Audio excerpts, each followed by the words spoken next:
오늘 우리에게 주시는 하나님 말씀은 요한복음 16장 5절부터 15절까지 말씀입니다. 한 절씩 읽습니다. 지금 내가 나를 보내신 이에게로 가는데 너희 중에서 나더러 어디로 가는지 묻는 자가 없고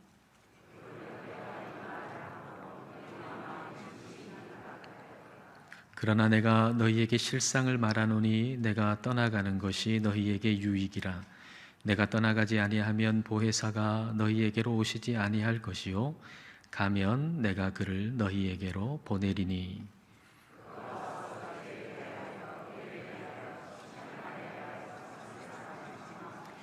죄에 대하여라 함은 그들이 나를 믿지 아니하며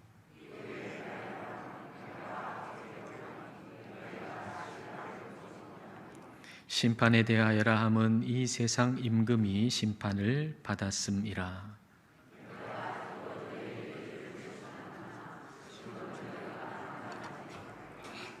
그러나 진리의 성령이 오시면 그가 너희를 모든 진리 가운데로 인도하시리니 그가 스스로 말하지 않고 오직 들은 것을 말하며 장래일을 너희에게 알리시리라.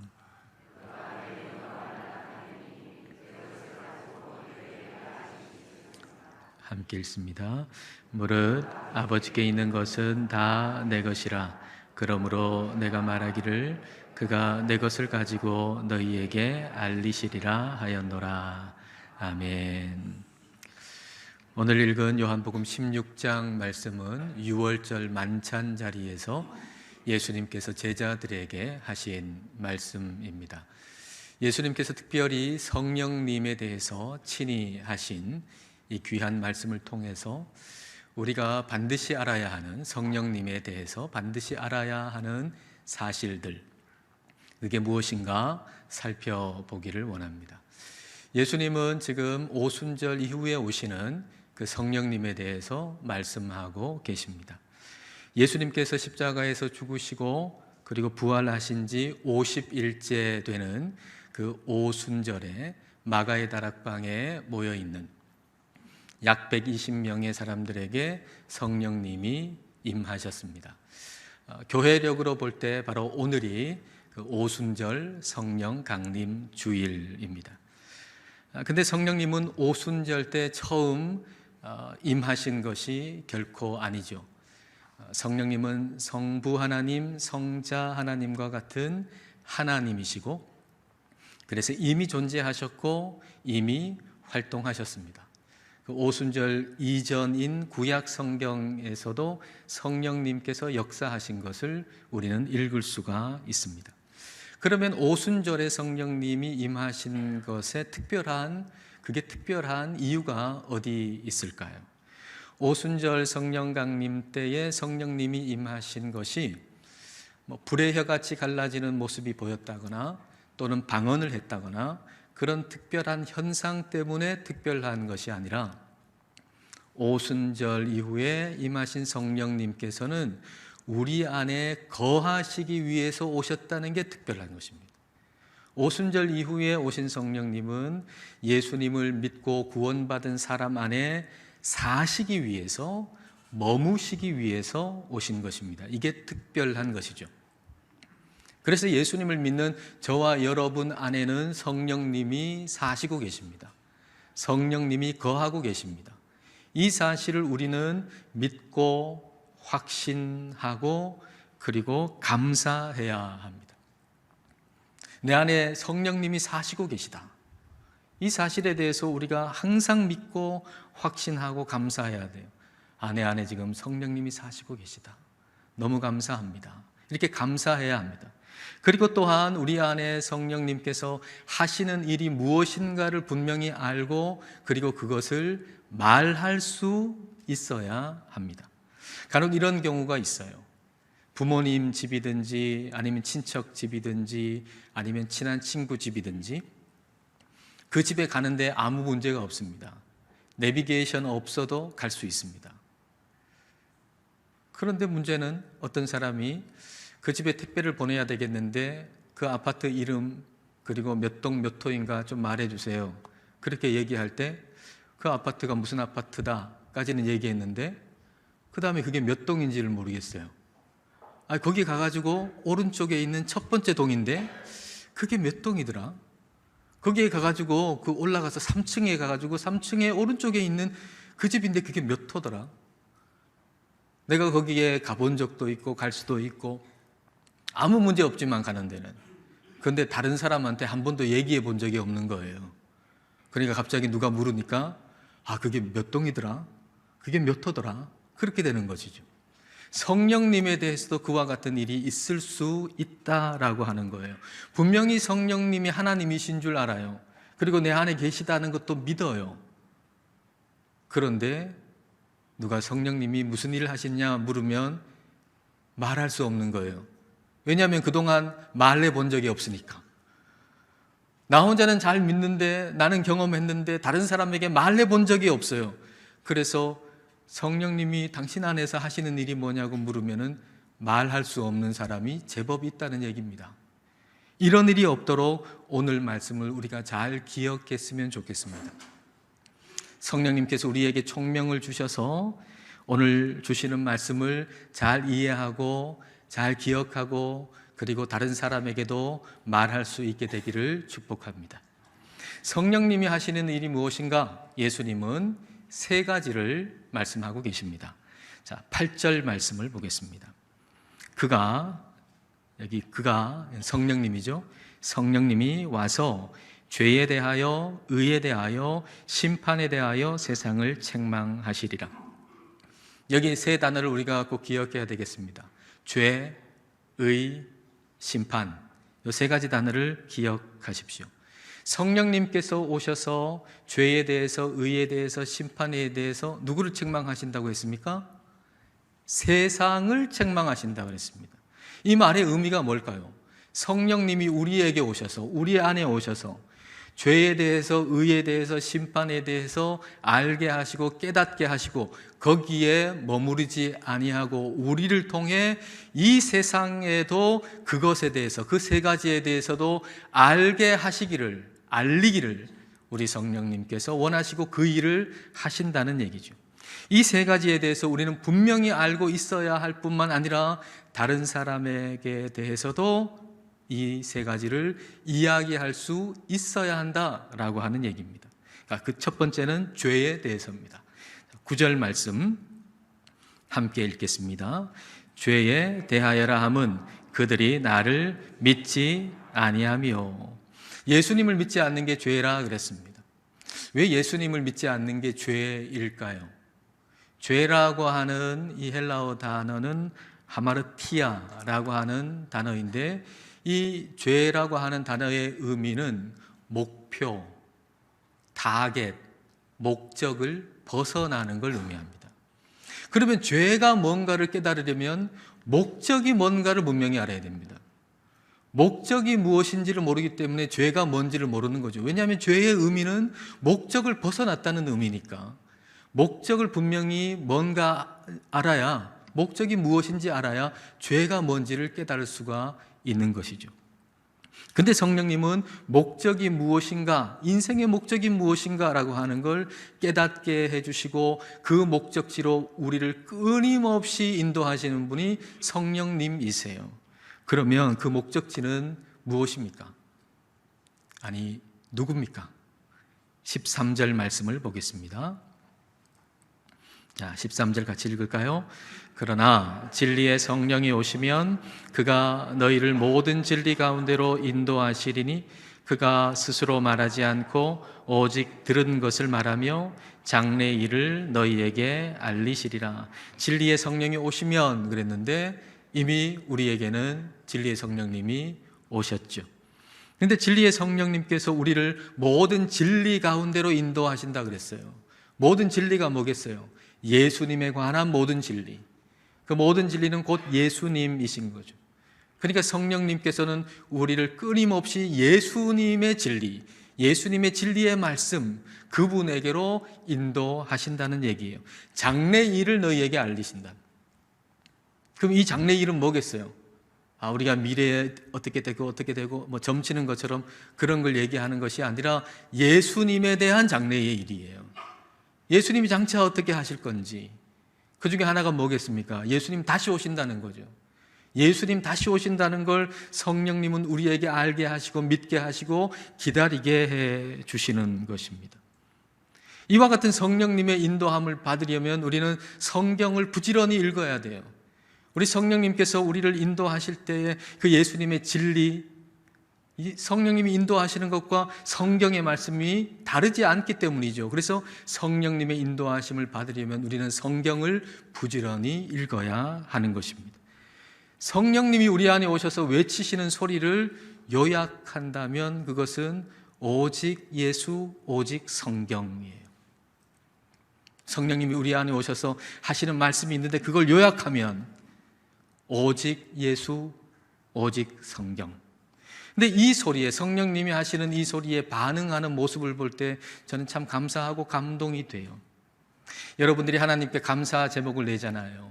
감사 헌금을 드리고 또 감사 제목을 내시는데 우리 주님께 감사하는 감사 제목은 다 참 감동이 됩니다. 그걸 읽으면서 참 감동이 되고 감사하게 되는데요. 최근에 여러분 내신 그 감사 제목 가운데 인상적인 것 하나 있었어요. 그것이 이런 감사 제목이에요. 목표한 만큼 성경 읽음에 감사합니다. 성령님 인도하심에 순종하며 살아가길 기도합니다. 감사가 이 감사예요. 목표한 만큼 성경 읽게 해주셔서 감사합니다. 성령님 인도하심 순종하면서 따르게 해주십시오. 살게 해주십시오. 목표한 만큼 성경을 읽어서 감사하다는 이 감사 제목이 얼마나 제게 감동이 되든지요. 또 감사가 되든지요. 성령님께서 이 성도님에게 이렇게 역사해 주신 게 참 감사했어요. 성령님, 내가 이만큼 성경 읽고 싶습니다 하고 목표를 삼게 한 것도 성령님께서 하신 거고, 그렇게 성경을 읽게 하신 것도 성령님이 하신 거고, 성령님께 순종하겠다고 기도한 것도 역시 그 성도님 안에 있는 성령님께서 하신 일입니다. 성령님은 우리 안에 오셔서 인생의 목적이 예수님이 되게 해주시는 거예요. 성령님은 우리 안에 오셔서 인생의 목적이 예수님이 되게 해주셔서 그분의 말씀을 끊임없이 읽게 만들고 그리고 그분께 순종하게 만드는 것이죠. 그래서 그 목적을 벗어나 예수님 믿지 않는 게 죄라는 걸 깨닫게 해주는 거예요. 예수님이 목적이라고 하는 걸 깨달으니까 이제 죄는 예수님 믿지 않는 게 죄구나. 예수님이 나를 사랑한다는 걸 믿지 않는 게 죄고, 예수님이 내 인생의 주인이라고 하는 걸 믿지 않는 게 죄고, 예수님이 내 인생의 목적이라고 하는 걸 믿지 않는 게 죄인 거예요. 그래서 예수님을 벗어나서 다른 걸 목적으로 삼아서 살아가는 인생이 얼마나 허무한지를 알게 되는 거죠.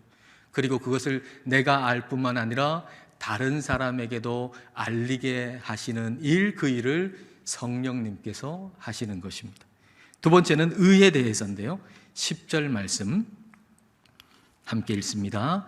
의에 대하여라 함은 내가 아버지께로 가니 너희가 다시 나를 보지 못하며. 아버지께로 가신다 그랬어요. 예수님께서 아버지께로 가신다라고 하는 것은 예수님이 죽으시고 그다음에 부활하시고 승천하신다는 걸 의미하는 것이고, 부활하시고 승천하신다는 것은 예수님이 의인이시라는 것을 증명하는 것입니다. 사람들은 예수님의 죽음을 다른 사람, 일반적인 사람들의 죽음과 똑같이 생각하는 거예요.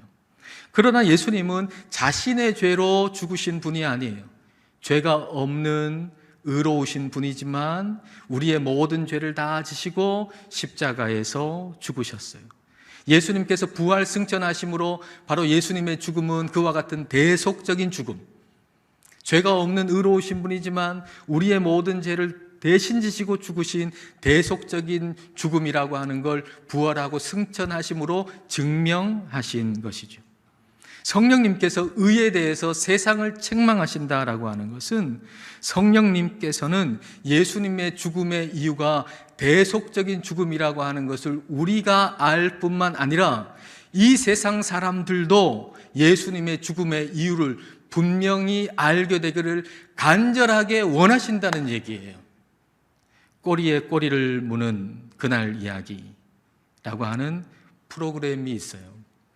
근데 그 이야기 중에 1986년 6월에 여수의 한 동굴에서 시신으로 발견된 신호수라고 하는 그 당시 23살 된 청년의 죽음에 대한 이야기가 나왔어요. 목을 맨 채로 발견됐기 때문에 경찰은 자살했다라고 생각을 하고 묻어버렸어요. 그런데 신호수의 그 아버지가 그 얘기를 들어보니까 이 아들이 자살한 게 아니라고 하는 게 분명히 알겠어요. 근데 자살했대요. 그러니까 일생을 그 아들의 죽음의 이유를 밝히는데 그 일생을 사용하는 거예요. 그 일생 동안 우리 아들이, 내 아들이 자살한 게 아니라고 하는 죽음의 이유를 밝히는데, 그래서 23년 후에 23년 만에 아들이 가혹 행위에 의해서 타살됐다는 게 밝혀진 것이죠. 저는 이 이야기를 들으면서, 그리고 그 아버지가 인터뷰하는 것, 그 아버지의 눈물, 그것을 보면서 하나님 아버지의 마음을 생각하게 됐어요. 하나님 아버지의 마음. 하나님 아버지께서 그 아들 예수님을 이 땅에 보내시고, 그리고 우리의 모든 죄를 다 지시고 예수님께서 십자가에서 죽으셨잖아요. 근데 세상 사람들은 예수님이 그냥 자기의 죄로 죽었다고 생각하는 거예요. 그리고 많은 사람들은 그 죽음에 대해서 별로 관심이 없어요. 예수님이 2000년 전에 죽었는데 그게 무슨 나하고 상관이 있느냐는 식이에요. 그리고 예수님을 믿는 사람들도 크게 관심이 없는 것처럼 보일 때가 참 많아요. 그러나 하나님 아버지의 마음은 그렇지 않아요. 아들의 죽음의 이유를 분명히 이 세상 사람들이 다 알기를 원하시는 거예요. 우리 하나님 아버지의 마음은 한 사람도 그 아들 예수님의 죽음의 이유를 오해하는 사람이 없기를 바라는 거예요. 아니, 그 예수라는 분 그냥 자기 죄로 죽었지, 그 예수라는 분 죽음 나하고는 별로 상관없어, 그렇게 생각하는 사람이 한 사람도 없기를 바라는 거예요. 그게 아버지의 마음이에요. 그게 하나님 아버지의 마음이에요. 그 하나님 아버지의 마음을 누가 알아요? 아버지의 영, 하나님의 영이신 성령님이 아시잖아요. 그래서 성령님이 우리 안에 오셔서 우리 안에 사시면서 그걸 깨닫게 해주시고, 우리가 그것을 알 뿐만 아니라 예수님의 죽음의 이유를 알 뿐만 아니라 다른 사람에게도 예수님의 죽음을 알리게 하시는 일, 그 일을 우리 성령님께서 하시는 것입니다. 세 번째로 심판에 대한 것입니다.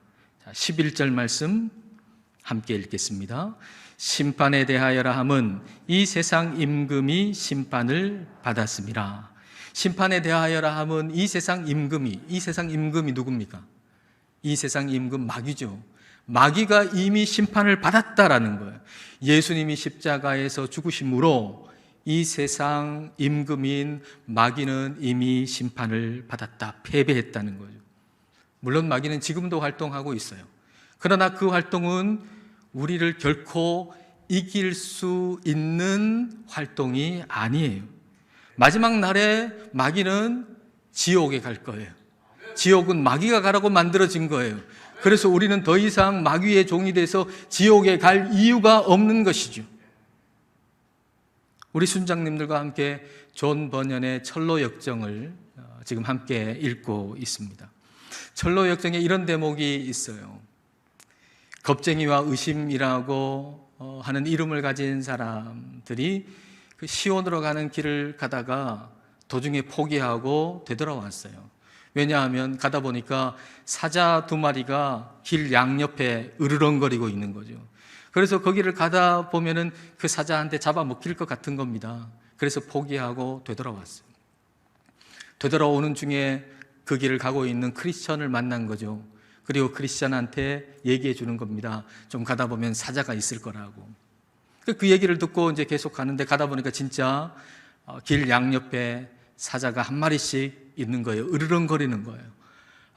이 길을 가다가는 저 사자한테 잡아먹히겠다, 겁이 나가지고 나도 돌아갈까, 이런 마음을 가지고 있는데, 그때 문지기가 얘기를 해주는 거죠.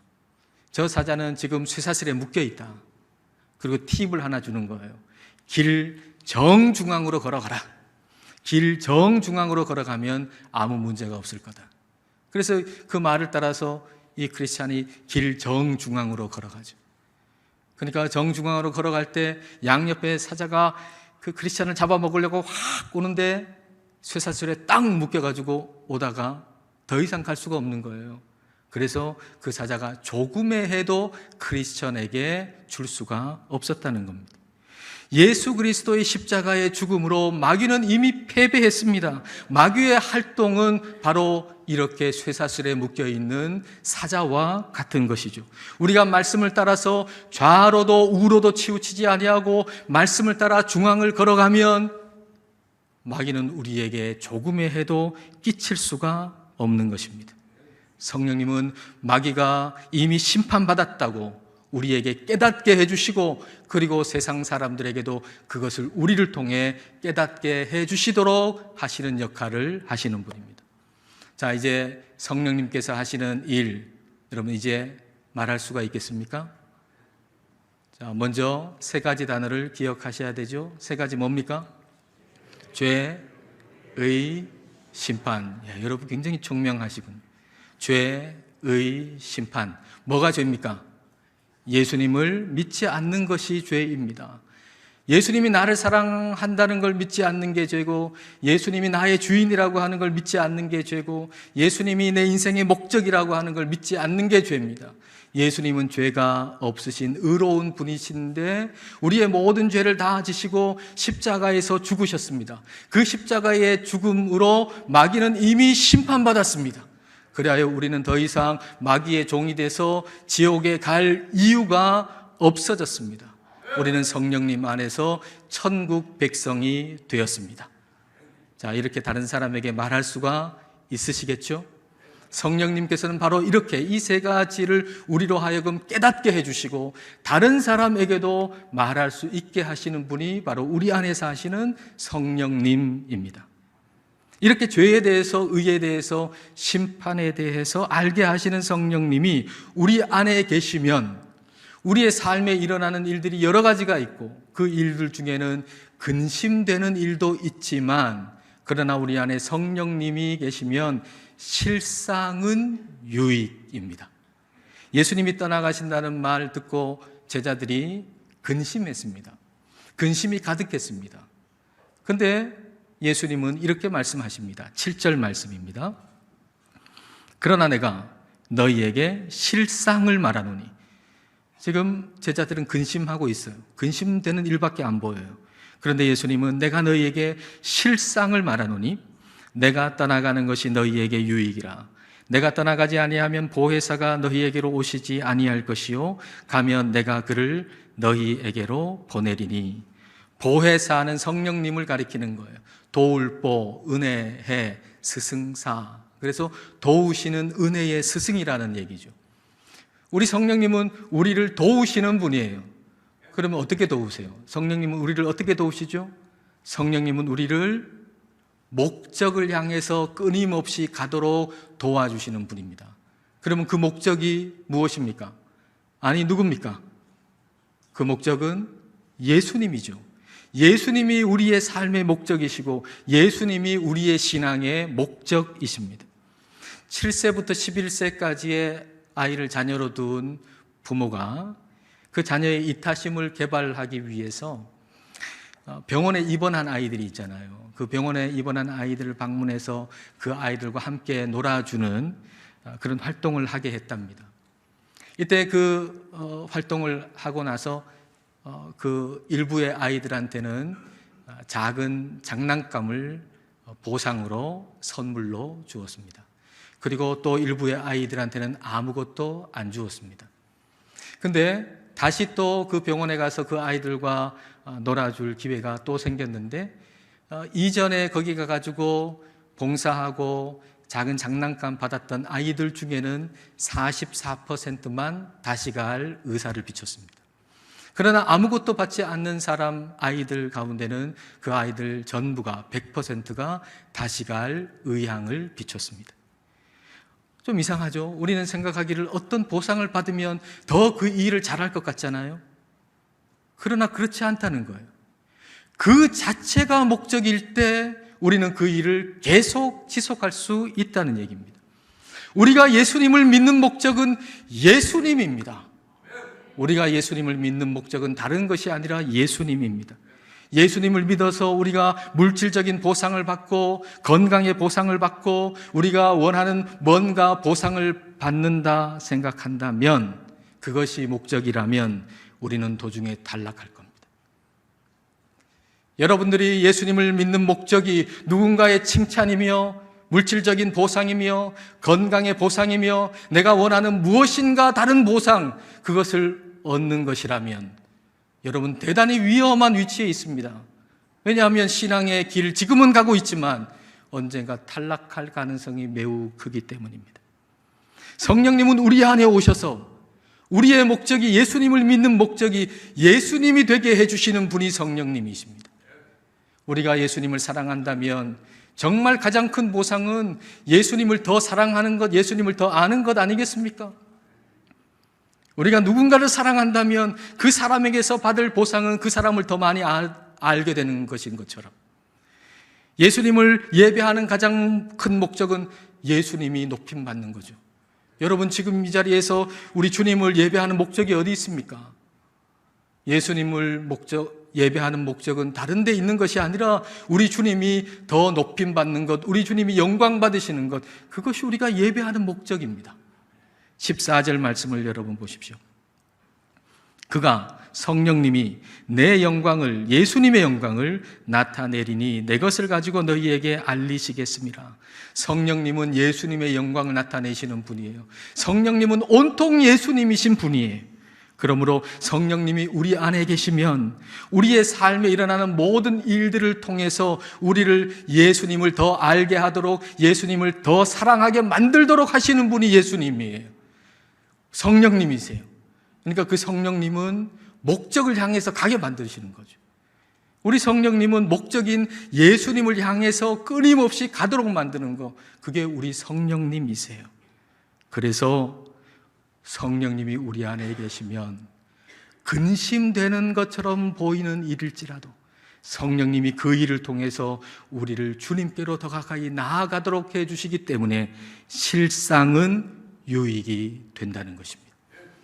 여러분, 성령님께 우리의 마음을 활짝 열고 우리 안에서 역사하시는 성령님의 그 역사하심이 풍성하게 열매 맺게 되기를 주님의 이름으로 축복합니다.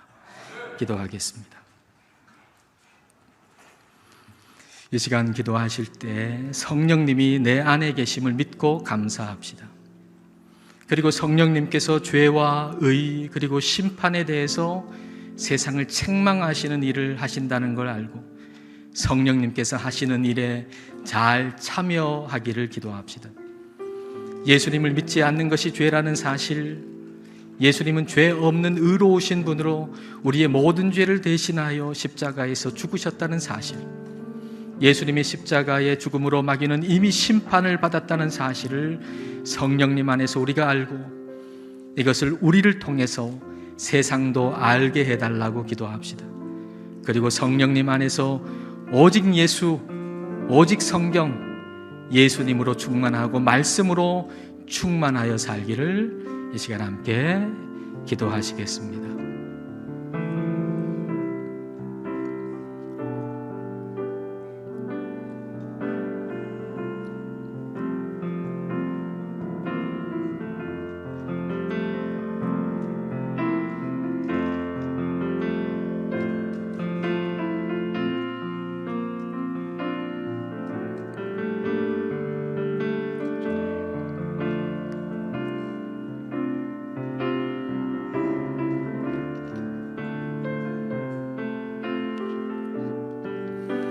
신실하신 하나님 아버지, 우리에게 보혜사 성령님을 보내주심을 감사합니다.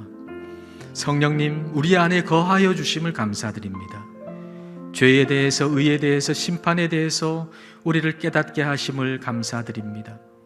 예수님을 믿지 않는 것이 죄이며 예수님은 죄 없는 의로운 분이시지만 우리의 모든 죄를 대신 지시고 죽으셨고 십자가의 죽음으로 마귀는 이미 심판을 받았다는 사실을 세상에 알리는 주님의 증인으로 살게 하옵소서. 성령님의 인도하심을 받아 우리의 신앙의 여정의 목적이 예수님이 되게 하시고 오로지 예수님을 더욱 아는 것만이 우리가 바라는 가장 큰 보상이 되게 하옵소서. 성령님께 마음을 활짝 열어 성령님께서 우리의 삶을 통해 하시는 모든 일이 풍성한 열매를 맺게 하옵소서. 예수님 이름으로 기도드립니다. 아멘.